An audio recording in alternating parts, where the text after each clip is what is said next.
Saturday, 22nd February 2025. Mr. Aslan, the landlord here for Vegetable Food Therapy. I'm making a soup today. I'm doing it in two parts. In my Philips pressure cooker, I'm going to pressure cook some vegetables, celery, some chives, some broccoli, some cauliflower, and some herbs, some dried up herbs which are on their last legs, some mint and some curry leaves. And here, okay, it's a little noisy, I'll switch it off.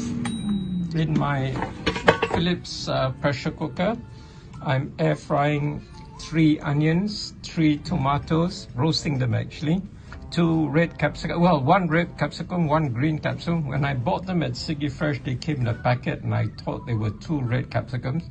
Turned out one was red and the other was green. I've also roasting some pumpkin and some carrots, okay, and a head of garlic. Okay, so this will go in here until it's nice and roasted, maybe 15-20 minutes at 200 degrees Celsius. While that's going on, I'm going to pressure cook these vegetables, and I put just enough water to cover the vegetables because I want the flavor to be intense. I'm going to use the water as stock for the roasted stuff. I'm going to blend the roasted stuff in my KUVINGS SV500 vacuum blender together with the stock once the stock is ready. I haven't put any seasoning at all, no salt, no pepper, nothing, because I will season it at a later stage. Okay, this process here is just for getting the stock to be with the vegetable flavor, and in the air fryer it's for the Maillard reaction to turn the carbohydrates into sweet sugar molecules. Okay, so see you in a bit for the next stage.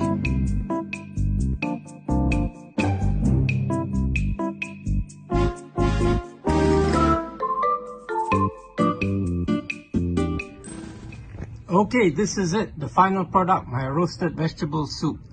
So I made a stock of broccoli, as I explained earlier. I made a stock of broccoli, cauliflower, lemongrass, ginger, mint, carrot, not carrot,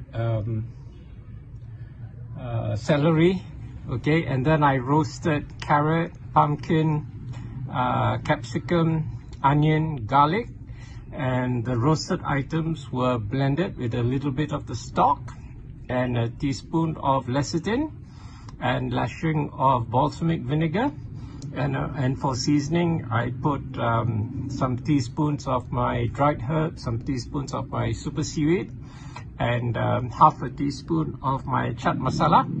And I haven't tasted it yet. In fact, I'm gonna taste it now and let you know what it tastes like.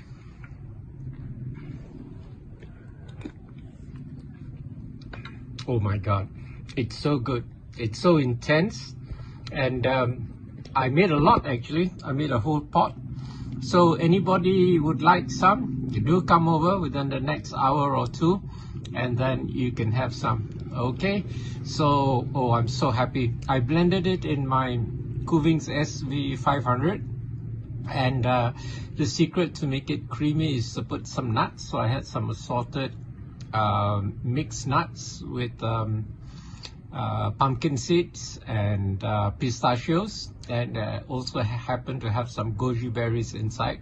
So that and some lashings of balsamic vinegar would make it creamy. The vinegar reacts with the proteins in the seeds to make it creamy, as well as the lecithin is an emulsifying agent.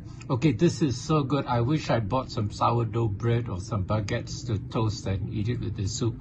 Okay, see you next time. I'm so pleased with this. See you, and it's so easy to make. See you next time. Bye. Like I said, I made loads. I got a whole pot full here. In fact, if I didn't have to edit this video, I would have had a second bowl straight away. So anyway, if you'd like to taste some, just give me a shout and come over within the next 2 hours or so. Thank you. Bye. Share your thoughts in the comments below. Don't forget to like this video and subscribe to our channel to show your support.